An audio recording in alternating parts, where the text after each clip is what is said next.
अस्सलाम वालेकुम। आज हम रिव्यू एक्सरसाइज चैप्टर 1 करेंगे। क्वेश्चन नंबर 2 देखें। If A is equal to 3/2, B is equal to 5/3 and C is equal to 7/5, then verify that first part A into B plus C is equal to A B plus A सी।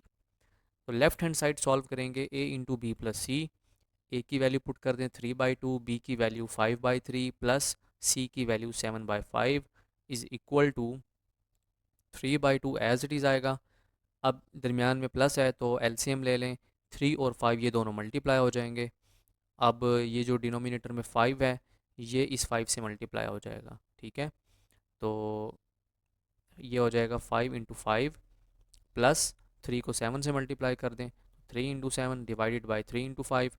अब ये 3/2 as it is आ जाएगा। 5 5 ज़ा 25 plus 3 7 ज़ा 21 और divided by 15। तो 3/2 as it is आएगा। 25 plus 21 46 divided by 15। अब ये 3 5 से 15 से डिवाइड करें तो 3 5 ज़ा 15 और 46 को 2 पे डिवाइड करें तो 2 2 ज़ा 4, 2 3 ज़ा 6, तो 23/5। इसे आप नाम दे दें इक्वेशन 1 का। इसकी जो राइट हैंड साइड है वो है ए बी प्लस ए सी।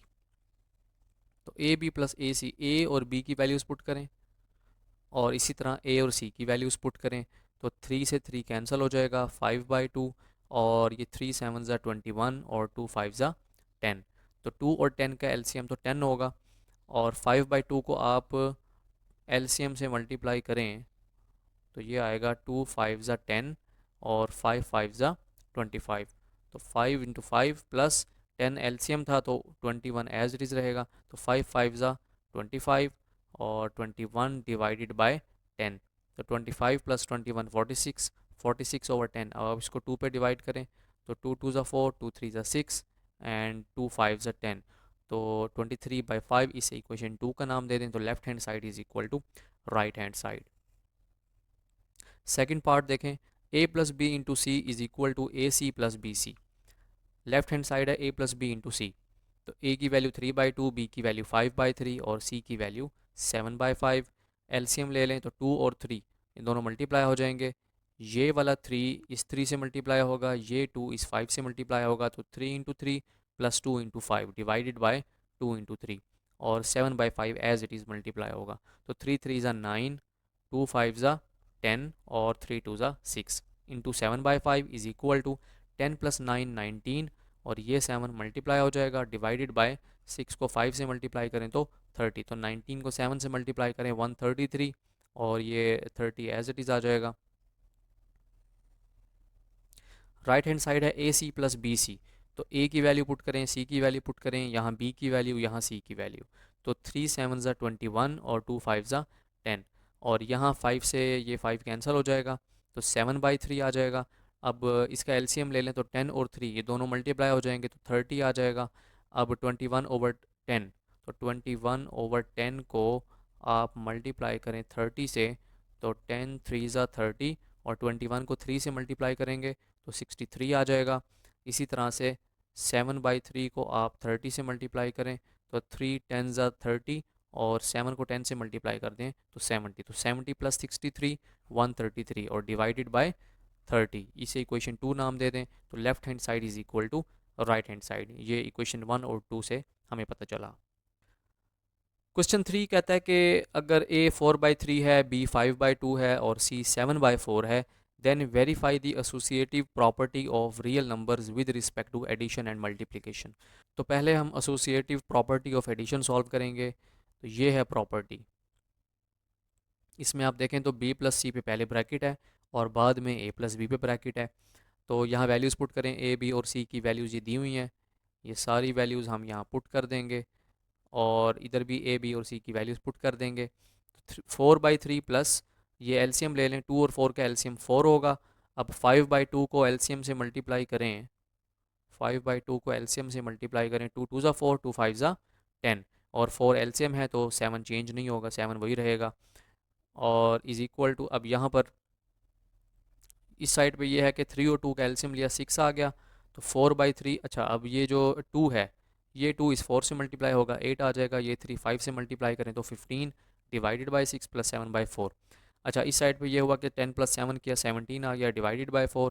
यहाँ 15 में 8 ऐड किया तो 23। अब इन दोनों का एलसीएम ले लें तो 3 और 4 का एलसीएम 12 आएगा। 12 जो है 3 और 4 दोनों के टेबल में आता है। अब 4/3 को 12 से मल्टीप्लाई करें तो 3 4 ज़ा 12 और 4 4 ज़ा यहाँ 16 आ जाएगा। और 17/4 को मल्टीप्लाई करें एलसीएम से तो 4 3 ज़ा 12 और 17 इंटू 3 51। तो 51 प्लस 16 67 और डिवाइडेड बाय 12। और इस साइड पे 6 और 4 का एलसीएम लें तो 12 आएगा। अब 23/6 इसको मल्टीप्लाई करें एलसीएम से 6 2 ज़ा 12 और 23 इंटू 2 46। इसी तरह 7/4 को मल्टीप्लाई करें 12 से तो 4 3 ज़ा 12 एंड 3 7 ज़ा 21। तो 46 प्लस 21 67 और डिवाइडेड बाय 12। तो ये दोनों क्या हैं, बराबर हैं। बी पार्ट जो है वो एसोसिएटिव प्रॉपर्टी ऑफ मल्टीप्लिकेशन वाला है। तो A into B C is equal to A B into C. A की वैल्यू पुट कर दी, बी और सी की वैल्यू हमने मल्टीप्लाई कर दी, इधर ए और बी की वैल्यूज़ मल्टीप्लाई कर दी और मल्टीप्लाई कर दिया 7/4। तो 4/3 एज इट इज़ आ जाएगा। 5 को 7 से मल्टीप्लाई करें 35, 2 4 ज़ा 8 और ये 4 2 ज़ा 8 है। तो 35 डिवाइडेड बाय 3 को ये 2 से मल्टीप्लाई करें तो 6 आ जाएगा। और इधर अगर आप ये कैंसिल कर दें 2 को 4 से तो यहाँ पे आ जाएगा 2। तो 2 5 ज़ा 10 डिवाइडेड बाय 3 और ये आ जाएगा 7/4। तो यहाँ पे आप 2 से मल्टीप्लाई करें 2 2 ज़ा 4 2 5 ज़ा 10। तो 3 को 2 से मल्टीप्लाई किया यहाँ 6 आ गया और ये 5 को 7 से मल्टीप्लाई करें तो ये आ जाएगा 35। तो आप देख सकते हैं ये दोनों भी इक्वल हैं। क्वेश्चन नंबर 4 कहता है is zero a rational number, explain. तो हमने ब्रीफली बताना है कि ज़ीरो रैशनल नंबर है या नहीं है, अगर है तो क्यों है। तो हम कहेंगे yes zero is a rational number. अब इसकी एक्सप्लेनेशन क्या होगी। A rational number is any number that can be written in the form of p over q। हम ये जानते हैं कि रैशनल नंबर ऐसा नंबर होता है जिसे हम बटे की फॉर्म में लिख सकते हैं p ओवर q की फॉर्म में, where p and q are integers and q is not equal to zero. q पे शर्त है कि ये ज़ीरो नहीं होना चाहिए, डिनोमिनेटर ज़ीरो नहीं होना चाहिए। तो we can write zero as zero divided by one. और जाहिर सी बात है ये भी ज़ीरो होता है तो हमने ज़ीरो के बटे की फॉर्म में लिख दिया। यहाँ पर p जो है ज़ीरो है और q जो है वन है। तो हम देख सकते हैं कि q ज़ीरो नहीं है बल्कि q वन है। तो यहाँ पर ये रैशनल नंबर की कंडीशन फुलफ़िल होती है। तो हम कहेंगे since zero and one both are integers and the denominator is not equal to zero. यानी यहाँ पर जो q है वो वन है, वो ज़ीरो नहीं है। Hence zero is a rational number. Question number 5 कहता है state trichotomy property of real numbers. तो सिंपली ट्राइकोटोमी प्रॉपर्टी क्या है, for all A B belongs to the set of real numbers where, या आप ये कह लें either A is equal to B और A is greater than B और A is less than B. तो तीनों में से कोई एक कंडीशन होगी। ये है ट्राइकोटोमी प्रॉपर्टी। क्वेश्चन नंबर 6 कहता है find to rational numbers between 4 and 5। तो पहला रैशनल नंबर क्या होगा, आप 4 और 5 का एवरेज ले लें। एवरेज कैसे लेते हैं, 4 और 5 को ऐड करें 2 पे डिवाइड कर दें तो 4 + 5 9 डिवाइडेड बाय 2। ये पहला रैशनल नंबर है। दूसरा रैशनल नंबर कैसे लेंगे, 9/2 सिलेक्ट कर लें और इन दोनों में से कोई एक नंबर 4 या 5। तो चलें हम 4 कर लेते हैं। तो 9/2 में 4 ऐड करें 2 पे डिवाइड कर दें तो ये एलसीएम ले लें 2 4 ज़ा 8 और 9 में ये ऐड कर दें और ये 2 एज इट इज़ रहेगा, ये 2 भी एज इट इज़ रहेगा। तो 9 + 8 17, 17/2 और डिवाइडेड बाय 2। तो ये 2 इस 2 से मल्टीप्लाई हो जाएगा तो ये आ जाएगा 17/4। तो 9/2 और 17/4 ये दो रैशनल नंबर्स हैं बिटवीन 4 एंड 5। क्वेश्चन नंबर 7 कहता है सिंप्लीफाई द फॉलोइंग। 3 पार्ट्स हैं। तो फर्स्ट पार्ट है fifth root of x raise to power 15 into y raise to power 35 divided by z raise to power 20। तो इसको आप एक्सपोनेंशियल फॉर्म में लिखें तो ये जो इंडेक्स 5 है ये पावर 1/5 में कन्वर्ट हो जाएगा। अब पावर 1/5 जो है वो हर नंबर से अलग-अलग मल्टीप्लाई करें। 15 से अलग मल्टीप्लाई होगा, 35 से अलग मल्टीप्लाई होगा, 20 से अलग मल्टीप्लाई होगा। तो 15 और 1/5 मल्टीप्लाई होंगे तो 3 आ जाएगा। 5 3 ज़ा 15 होता है और ये होगा 5 7 ज़ा 35 और ये होगा 5 4 ज़ा 20। तो ये हमारा रिक्वायर्ड आंसर आ गया। इसके बाद है third root of 27 whole the power 2x। तो 27 क्या होता है, 3 की पावर 3 होता है ना, अगर हम 3 को 3 टाइम्स मल्टीप्लाई करें तो 27 होता है। और बाहर 2x है, और ये जो इंडेक्स था 3, इसको हमने एक्सपोनेंशियल फॉर्म में लिखा तो 1/3 आ गया। अब ऐसा करते हैं कि ये जो 1/3 है ये पहले लिख देते हैं और 2x बाहर लिख देते हैं, तो ये 3 से 3 कैंसिल हो जाएगा, तो ये 3 आ जाएगा, बाहर क्या है 2x है, तो ये हमारा रिक्वायर्ड आंसर है। इसके बाद है 6 into 3 raise to power n+2 divided by 3 raise to power n+1 minus 3 raise to power n। तो 6 इंटू 3 की पावर n अलहदा कर दें, 3 की पावर 2 अलहदा कर दें, डिवाइडेड बाई 3 की पावर ये n अलहदा, और ये जो 1 है ये भी 3 के साथ अलहदा होगा, माइनस 3 की पावर n। तो 3 की पावर n ये 6 आ जाएगा, 3 का स्केयर ये 9 होता है, डिवाइडेड बाई 3 की पावर n इधर भी है, 3 की पावर n इधर भी है, कॉमन ले लें, तो 3 की पावर n कॉमन लेने के बाद इस टर्म में 3 की पावर 1 है यानी 3, और माइनस यहाँ तो कुछ नहीं है तो यहाँ 1 लिखेंगे, तो 3 की पावर n, 6 को 9 से मल्टीप्लाई करें 54, और 3 की पावर n इंटू 3 माइनस 1 2, तो ये दोनों कैंसिल हो जाएंगे, 54/2 आ जाएगा, तो ये दोनों डिवाइड होंगे तो 27 आ जाएगा। इसके बाद question number 8, the sum of 3 consecutive odd integers is 51, find the 3 integers. तो हम 3 इंटीजर्स लेट करेंगे, लेट कर लें x, x+2, x+4। देखें 3 कंसेक्टिव ऑड इंटीजर्स, तो एक के फ़ौरन बाद आने वाला ऑड इंटीजर होना चाहिए, तो x के फ़ौरन बाद तो x+1 आता है, लेकिन हमने ऑड इंटीजर की बात की है, इसलिए हम x+1 की बजाय x+2 लेट करेंगे, और x+2 के बाद x+3 आता है, लेकिन हम ऑड इंटीजर के हवाले से देखें तो x+4 आना चाहिए यहाँ पे। तो ये 3 हमारे वो नंबर हैं जो कंसेक्टिव ऑड इंटीजर्स हैं, और कंडीशन क्या थी कि अगर आप तीनों का सम करें तो आंसर 51 है, तो हमने इन तीनों को जमा किया, आंसर 51 के बराबर रखा, और अब यहाँ से ये 3 इंटीजर्स फाइंड करेंगे, तो x plus x plus x this is 3x, 2+4 this is 6 is equal to 51, +6 इधर आके माइनस हो जाएगा, तो 51 माइनस 6 45, और ये 3x है तो 3 इधर मल्टीप्लाई हो रहा है, इधर आके डिवाइड हो जाएगा, तो 45/3 इज़ इक्वल टू 15। अब x की वैल्यू 15 है, तो हमें तो 3 इंटीजर्स चाहिए, x की वैल्यू है 15, तो x+2 भी चाहिए, x+4 भी चाहिए। x+2 क्या होगा, x की जगह 15 पुट कर दें तो 15 + 2 17, यहाँ भी x की जगह 15 पुट करें तो 15 + 4 19, तो नंबर्स क्या होंगे 15, 17 और 19।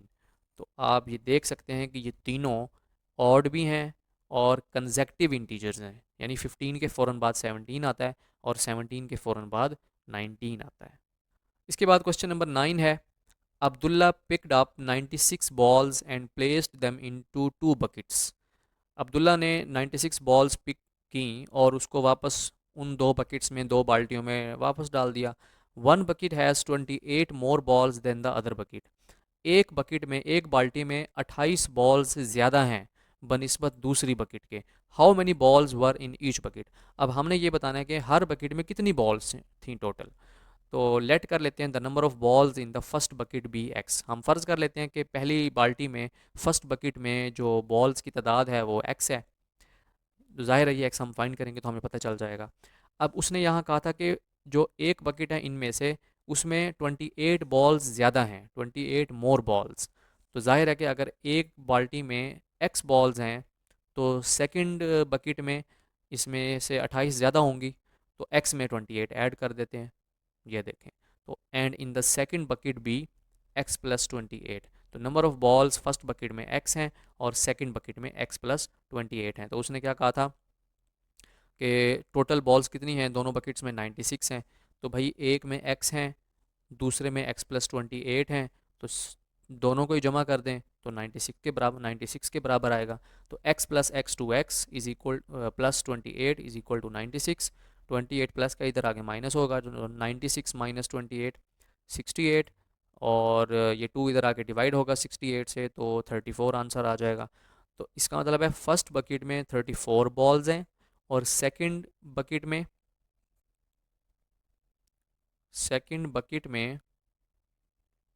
34 प्लस 28, x+28 है ना, तो x की जगह 34 पुट कर दें तो 34 में 28 ऐड करेंगे तो 64। क्योंकि एक बकेट में 28 बॉल्स ज़्यादा थी, तो फर्स्ट बकेट में 34 बॉल्स और सेकंड बकेट में 62 बॉल्स। जी इसके बाद क्वेश्चन नंबर 10 है, Salma invested rupees 3,50,000 in a bank which paid simple profit at the rate of 7 and 1 by 4th of percentage per annum. Salma ने बैंक में 3,50,000 रुपए इन्वेस्ट किए which paid simple profit at the rate of 7.25% पर annum. तो जिस पर एक साल के एतबार से 7.25 यानी 1/4% रेट लग रहा है प्रॉफिट के एतबार से। इसका मतलब है कि अगर बैंक में 3,50,000 रुपये इन्वेस्ट किए गए सलमा के थ्रू, तो एक हर साल उसको 7.1/4% का प्रॉफिट होगा। अच्छा, after 2 years the rate was increase to 8% per annum. अब 2 साल के बाद वो जो 7.1/4% रेट था वो इंक्रीज होके 8 हो गया। इसका मतलब है पहले अगर प्रॉफिट 7.1/4 था, अब वो प्रॉफिट 8 होगा, ज़्यादा हो गया। Find the amount she had at the end of 7 years. अब हमने ये बताना है कि 7 साल के बाद उसके पास टोटल कितनी अमाउंट रह गई है। देखें, एक अमाउंट तो वो है जो उसकी अपनी इन्वेस्टेड अमाउंट थी, जाहिर है ये भी उसकी अपनी ही है। तो इसके अलावा हमें प्रॉफिट चाहिए, प्रॉफिट फाइंड करेंगे। वो प्रॉफिट हम फाइंड करने के बाद जब इस इन्वेस्टेड अमाउंट में ऐड करेंगे तो टोटल अमाउंट आ जाएगी जो उसके पास है। ठीक है, तो जो उसने इन्वेस्ट की उसे हम कहते हैं प्रिंसिपल अमाउंट। इसको हम कैपिटल पी से रिप्रेजेंट करेंगे, ₹3,50,000 फॉर नेक्स्ट 2 ईयर्स। क्योंकि 2 साल तक जो है वो रेट था वो 7.1/4% था, तो इसको हम दरमियान में प्लस पे लिख सकते हैं। तो 7 + 1/4 लिखते हैं तो 4 7 28, 28 + 1 29, तो 29/4%। तो 2 साल तक जो है वो जो प्रॉफिट मार्जिन था या जो रेट था वो 29/4% था। ठीक है, लेकिन आफ्टर 2 ईयर्स 2 साल के बाद वो 8% हो गया। अच्छा, हमने जो प्रॉफिट निकालना है, ये जो अमाउंट निकालनी है वो 7 ईयर्स की निकालनी है। तो 7 ईयर्स में से 2 साल का प्रॉफिट तो 29/4 था, तो 7 में से 2 साल तो गुजर गए, बाकी रह गए 5 साल। तो हम लिखेंगे फॉर नेक्स्ट 5 ईयर्स रेट क्या है, 8% है, रेट 8 हो गया। अब टोटल ईयर्स तो 7 है। अच्छा, तो पहले हम प्रॉफिट निकालेंगे 2 साल का, पहले 2 साल का जब रेट और था, और फिर हम निकालेंगे अगले 5 सालों का जब रेट 8% हो चुका था। तो यहाँ पर प्रॉफिट जो है वो दो हिस्सों में तकसीम होगा। एक होगा प्रॉफिट 1 इज़ इक्वल टू, अब फार्मूला क्या होगा, प्रिंसिपल अमाउंट मल्टीप्लाई बाय वो 2 साल वाला रेट मल्टीप्लाई बाय टाइम, यानी 2 साल, 2 साल का टाइम है तो T12 होगा, और डिवाइडेड बाय 100। तो P जो है वो 3,50,000 है, R1 जो है वो 29/4 है, मल्टीप्लाई बाय T1 2 ईयर्स और डिवाइडेड बाय 100। अब ये 2 से 4 डिवाइड करें तो 2 आ जाएगा, ये 2 सीधा इस 100 से मल्टीप्लाई होगा, तो 3,50,000 मल्टीप्लाई बाय 29 डिवाइडेड बाय 200। अब ये 2 0 से कैंसिल हो जाएंगे, तो 3,500 मल्टीप्लाई बाई 29 डिवाइडेड बाई 2। तो 3,500 को 2 पे डिवाइड करें तो 1,750 मल्टीप्लाई बाई 29, दोनों को मल्टीप्लाई करें तो 50,750। तो पहले 2 साल का जो उसका प्रॉफिट था वो था 50,750। अब हम निकालेंगे अगले 5 साल का प्रॉफिट। तो उसका फार्मूला क्या होगा, P2 is equal to principal amount multiply by rate 2 जो 8% है, T2 डिवाइडेड बाय 100। तो P तो वही रहेगा 3,50,000, R2 8 है, और T2 ये हम 5 ईयर्स के लिए कर रहे हैं तो ये 5 आ जाएगा, डिवाइडेड बाय 100। तो ये 2 0 से कैंसिल हो जाएंगे, तो 3,500 और 8 को 5 से मल्टीप्लाई करें 40, तो दोनों को मल्टीप्लाई करें तो 1,40,000 आंसर आ जाएगा। ये दूसरा प्रॉफिट है। अब पहले 2 साल का प्रॉफिट भी हमारे पास है और नेक्स्ट 5 ईयर्स का प्रॉफिट भी हमारे पास है, तो दोनों प्रॉफिट्स हम ऐड कर देंगे तो टोटल प्रॉफिट आ जाएगा। तो टोटल प्रॉफिट कितना है, P1 + P2, तो दोनों को ऐड करें तो ये आ जाएगा 1,90,750। अब ये तो टोटल प्रॉफिट है। सवाल क्या पूछा गया था, सवाल ये पूछा गया था, ये बताएं कि 7 साल के बाद उसकी अमाउंट कितनी है। प्रॉफिट नहीं पूछा गया, अमाउंट पूछी गई है। तो इसका मतलब ये हुआ कि जो प्रॉफिट आपने फाइंड किया है उसको आप प्रिंसिपल अमाउंट से जोड़ दें। प्रिंसिपल अमाउंट भी उसकी अपनी है, उसकी इन्वेस्टेड अमाउंट है, वो भी उसकी अपनी, प्रॉफिट भी उसका अपना। दोनों जब अमाउंट ऐड होंगे तो टोटल अमाउंट निकल के आ जाएगी। दोनों को ऐड करें तो ये आ जाएगा 5,40,750। तो तो ये वो टोटल अमाउंट है जो 7 ईयर्स के बाद उसने हासिल की। इसमें उसकी अपनी अमाउंट भी शामिल थी, प्रिंसिपल अमाउंट, और प्रॉफिट भी उसको मिल गया। ये था हमारा आज का लेसन। उम्मीद करता हूँ आपको समझ आ गया होगा। मिलते हैं नेक्स्ट लेसन में। अल्लाह हाफिज़।